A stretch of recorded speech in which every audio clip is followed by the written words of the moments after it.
49 of the Calon Yarns podcast. My name is Lynn and I'm coming to you from Cardiff in Wales in the UK, and this is a knitting, spinning, sometimes crochet, today crochet actually, sometimes dyeing, but always fibre-based fortnightly podcast.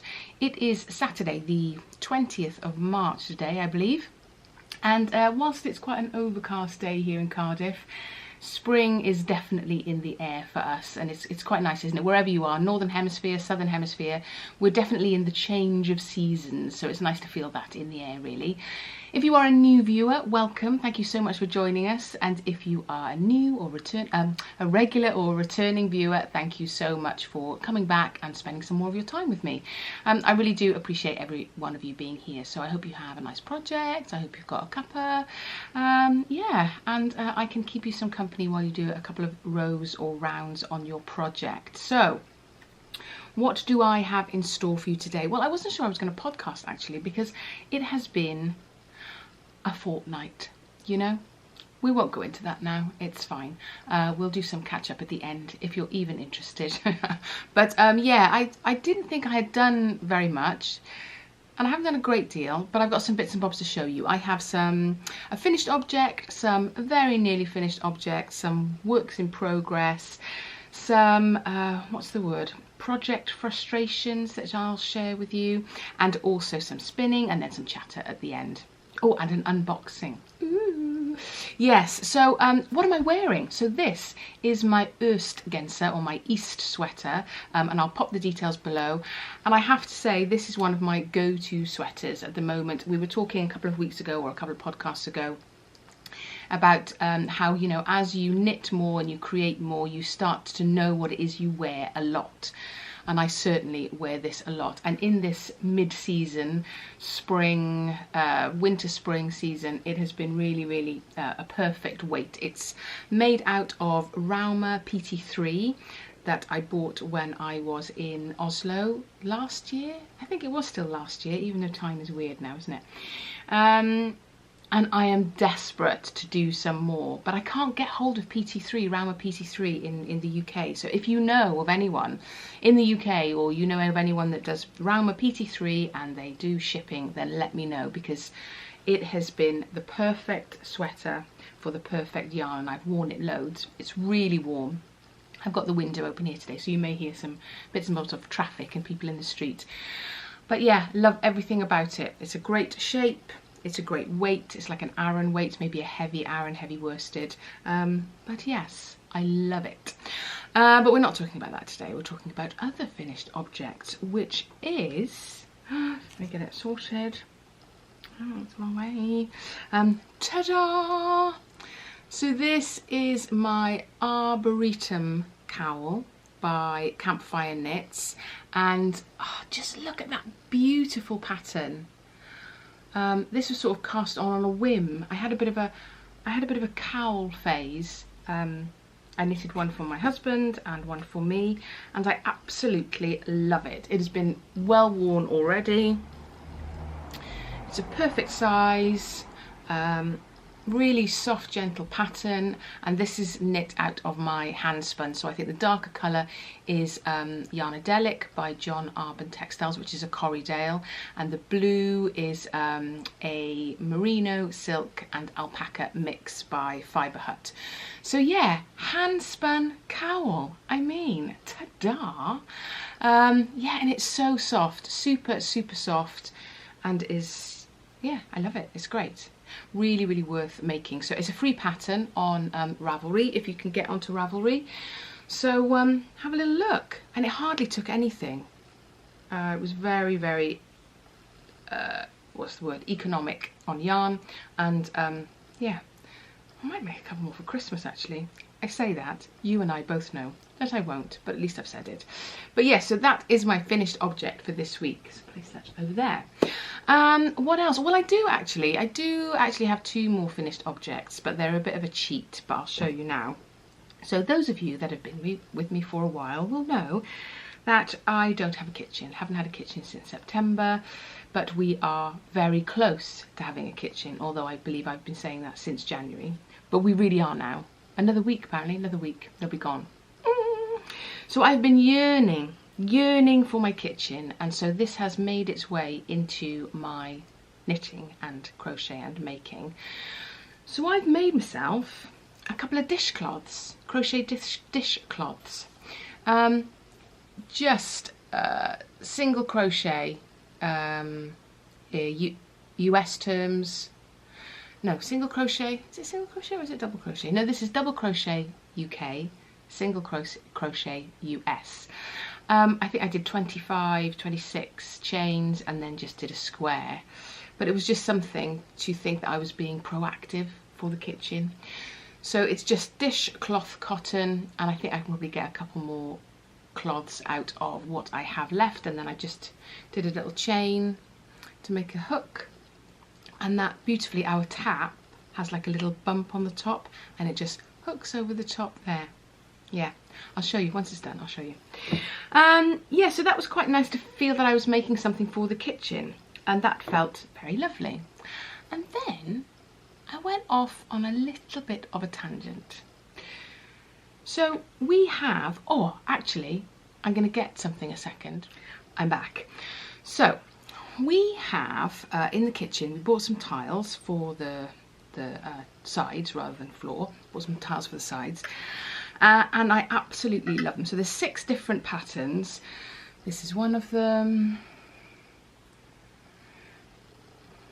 This is another one.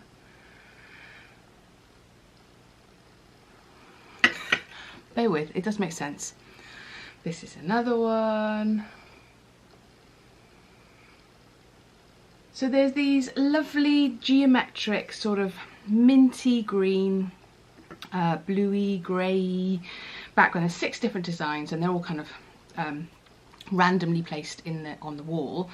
Loved them in the shop, loved them in the box, and now when they're on the wall, it just, they look absolutely great. You know, when you kind of have ummed and ahed over a choice, whether that's to do with the pattern or to do with yarn or to do with paint colour or tiles, and then you see them up and you think, yes, that was it, that's good, made the right choice. So anyway, tangent, gone off on a tangent, talking about the tangent. So I thought, do you know what I need? I don't need it. What I need is a tea cosy. Never had a tea cosy in my life. Oh no, I do tell a lie, because I was bought a tea cosy for Christmas. Thank you, Tracy. I do have a teapot. Very rarely use a teapot. But yeah, I decided that I needed a tea cosy. So this is what I made. So look at that. A reflection of geometric styly stuff of the pattern. So it's not an exact match of any of the tiles, and it's from is it here? No. I'll put the details below. It's down in my knitting nest downstairs. It's from the I'll put the details below, but it's a book with loads and loads of different stitch patterns in, colourwork stitch patterns, and not just your traditional like Fair Isle patterns and your Peary Flower patterns, but really, really different ones. So there's like skulls in there, there's sheep in there, there's really crazy spirals. It's a really, really good resource book if you are looking at creating kind of colourwork patterns. So I had to look in there, found something that matched, and then made up this little tea cosy. So I haven't finished it yet. It isn't one of the ones with the, you know, you can get the handle out and the spout out. It's one of the ones that kind of just sits over the top of the teapot, and I've got a single teapot that I do use actually occasionally, but definitely more than my bigger teapot. So it is an individual teapot. So what I did, I cast on a little pearl edge, and then I did the ribbing in a 2 colour, and then started the pattern, and then went up to the height of the teapot, and then I started to decrease along the edge until it was as high as I wanted it, because obviously I didn't want it to come up into a peak. And then I did a purl row, changed colour, and then carried on increasing, yes that's right, increasing, to make the same shape so that it's lined. So then I turned it inside out. So can you see? So you've got this darker colour on the inside. So I knitted up the pattern, got to this point, did a purl row, and then carried on knitting in this new colour, and then just folded it inside itself to make a tea cosy with a lining. Cast it off, did a rib at the bottom again so it wouldn't flip up, cast it off, and having crochet chained to join the two sides. So I'm quite pleased with that, and I've had a little look online at all different patterns, etc., and some of them, they have an I-cord attached here, a little loop, and then attached all the way down. So I may have a go at that. We'll see, but I need to sew up the top bit first. But it's really, really warm and cozy with that 2-layer. It's really nicely lined. So yes, I was very pleased with that. I thought it sort of matched the tiles quite nicely. Not even a matchy person, but this was just took my fancy. And it is out of the cream colour, is in the Rauma Lamul yarn, and I didn't quite have enough of the same colour, so I think this Jameson and Smith, this one, and then this one for the inside. So this lighter one is shade 141 and this darker one is shade 65. So worked very well. So I think that's a good sort of match for that bluey, grainy, minty, you know, that sort of colour in there. So yes, so my little teapot will be very well dressed when we finally get into the kitchen. So those were successes, tangents, but successes. And then I think last week I had cast on, or was about to cast on, for my new Zweig sweater by Caitlin Hunter, I think. Have a Zweig already, love it where it loads, but oh my goodness, I have cast this on about 3 or 4 times. There's nothing to do with the pattern, nothing to do with the yarn. It's just the gauge isn't quite right, and whilst the previous time I cast it on, I got all the way down to the colour work, I had gauge was perfect, and this is a, what's it called, high twist merino. So the variegated one is a Fru Valborg, and this one, the green one, is my own hand dyed. So real spring colours. Spring is definitely in the air and in my project bag.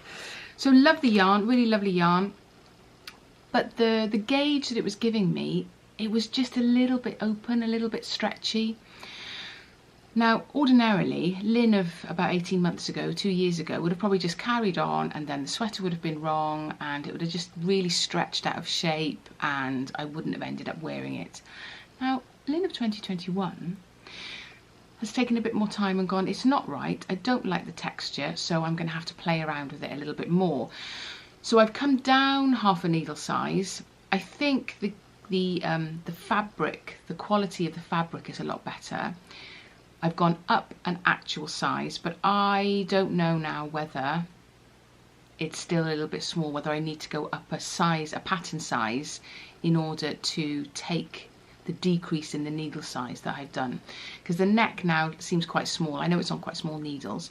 So I think what I'm going to do, I'm going to carry on being good, Lynn, and I'm going to knit down a wodge of the way again, down to just before the colour work, so that's short rows and all the increases, etc., and see how that looks. Have a little go at trying it on and see how it looks, because I don't like very close fitting necks anyway, so I might just need to play about a little bit with the stitch counts between the cast on and the increases, the next couple of stages of increases.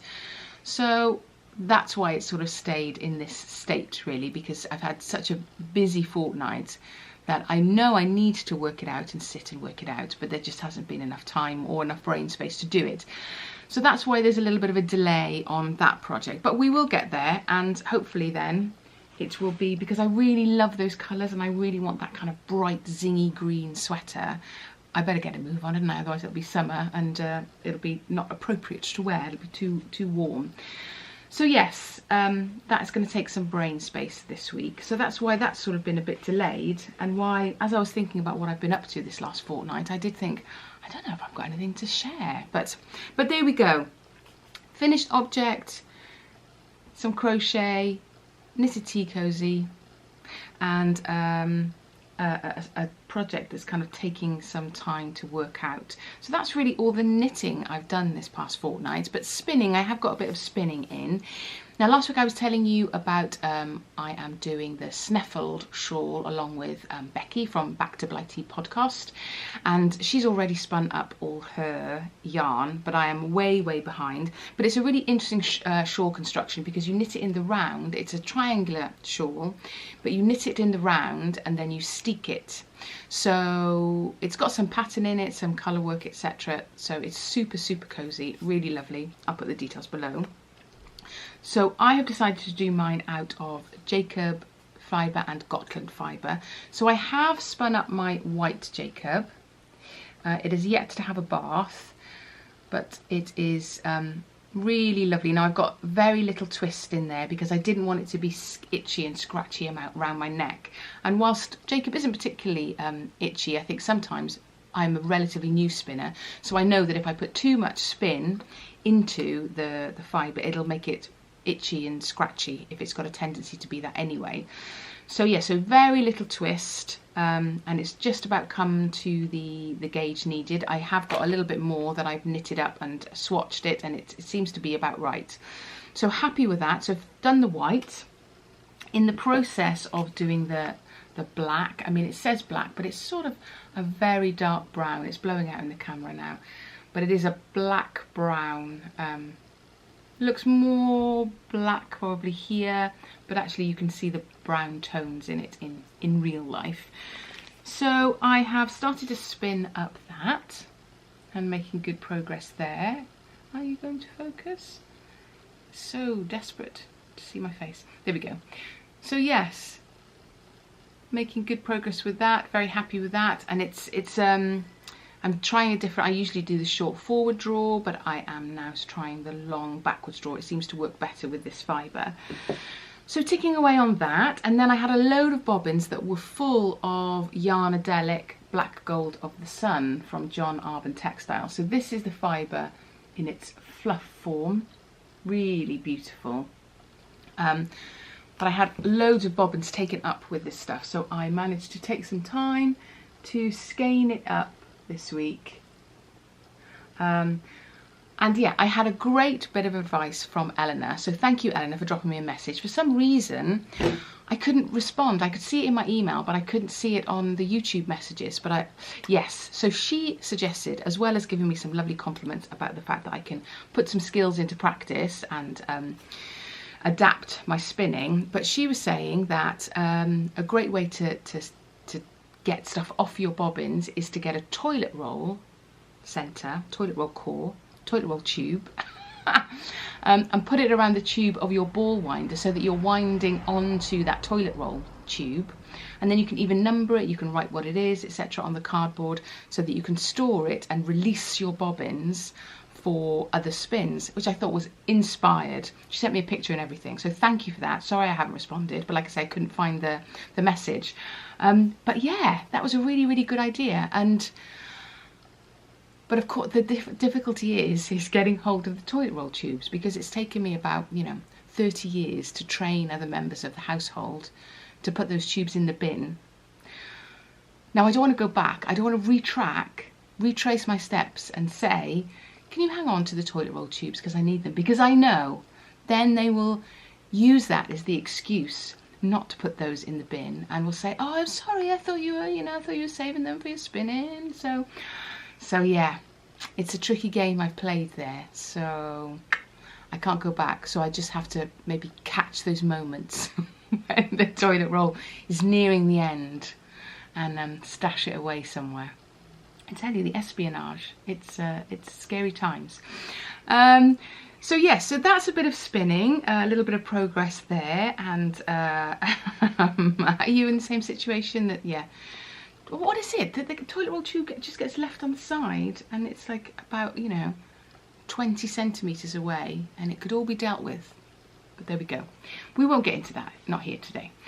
And then I made a purchase. So this is an unboxing. I haven't even opened it yet. I'm taking it out of the actual box because it's got my address on, etc. So yes, here is the box of dreams. So this is from Nellie and Eve. Now she is a natural dyer of yarn and fibre, very near to where I am when I'm working down in Carmarthen. So it's in West Wales, and this is her spring collection. So all natural dyes. This is some of her stuff. Isn't it pretty? And this is part of the spring range. So this is a fibre club. So monthly you get 100 grams. So I've got a little pattern here, it looks like, for a daffodil, a Welsh daffodil. Ooh, nice. Green matcha tea, I haven't tried that one. A little pucker tea there. Not that you need to know about that. You want to see what's in the box? As do I. I've just had a sneaky peek. Oh my goodness, 1 second. Okay, excuse the rustling. It's going to fall off. Ta-da. Okay. Look at these colours. Oh my goodness. How pretty are they? Let me hold it this way around. Ah, look. Beautiful. Greeny, grello-y, creamy. They are lovely. Can you see those? They're probably better here. Oh, that's so pretty. Smells delicious, super soft. I think it's a BFL. Is it maybe a BFL, or is it a, what does it say? 100% BFL. So there's 100 grams there. What does she say? Plant dyed wool tops. Plant dyed wool tops. This is the spring summer collection. Nellie and Eve, and all the instructions, etc. there. And they are very pretty. And I think the beautiful thing about naturally dyed stuff is that it always sort of seems to go together. I think, you know, the Mother Nature, the natural world, has such great combinations of colours that it doesn't matter what you put together, they always seem to go. What am I going to do with this? Oh, I don't know, but I just saw it and I had to have it. And local to me, natural hand dyer, and I know that natural dyeing is not the easiest process in the world because you have to source all your materials, etc. as well. So yes, this takes time and effort, but I would recommend having a little look. I think so, $14.95 a month I think it is, and you can cancel whenever you want to, but yes, supporting a small local to me business, and how many hours of fun is in there, and how many hours will it take me to actually get to it, but still very, very pretty. So that is very lovely, very excited about that as well. It's just so soft, really nice. Oh, where's the time? I need some time to do these lovely things. Hey ho, I can hear you all going, yes, yes, we know, we know, we know. So yes, I think that is all I have been up to in terms of Fiberland. So if you are leaving me here, thank you so, so much. I'll put a little link here maybe to another episode if you want some more yarn content. But life content, right. Well, this last fortnight has been crazy in work and crazy in life. So yes, apologies for the lack of presence on Instagram and lack of content really, but it's been crazy. So yeah, I won't go into the ins and outs of it, but these are stressful times, aren't they, for everyone? Stressful times for students, stressful times for key workers, stressful times for everybody. So, and I think we're sort of getting to critical mass. That's how I feel. I'm sure you feel the same. You know, critical mass when your Virgin box or your Sky box or whatever says you are at critical mass. You need to delete some stuff, and you go, yeah, that's how I feel. I need to delete some stuff, but at the moment nothing can be deleted, just everything goes on and on and on. So yeah, work has been super busy. The kitchen isn't finished. We've had a few dramas this week. The sink not fitting into the cupboard, even though they bought from the same place, so they had to kind of cut part of the sink off, and then these fittings not fitting that fitting, and then the electric, somebody who's going to fit the electric, he's been delayed, and then we had this massive leak just as things were kind of, oh, we're nearly there, just a few more days, and then all of a sudden there was this massive leak behind cupboards, behind the plasterboard, so not everything had to be ripped out. That's me being a drama queen. So one cupboard had to be pulled out. Some of the plasterboard needed to be pulled off the wall to get to the join that had been the issue. Oh, good grief. But luckily it happened when the builders were here. They were able to catch it straight away, because if it had been overnight we wouldn't have known, and we would have got down in the morning to a swimming pool and probably would have just tried to beat our heads against a wall rapidly, because we would have had to start again almost, I think. But anyway, so where are we now? We're on Saturday. They say next Friday they'll be out of here. And it's funny, they said, yeah, you know, we got to get on. We got to move on to the next project. And I was like, yeah, great. I'm not hanging on to you. I would like you also to go to the next project. But yeah, as if we were like begging them to stay. So they've got to go because they've got another project. So there we go. Hopefully next Friday. So hopefully next podcast I will have got stuff in my kitchen. I might be able to give you a little tour.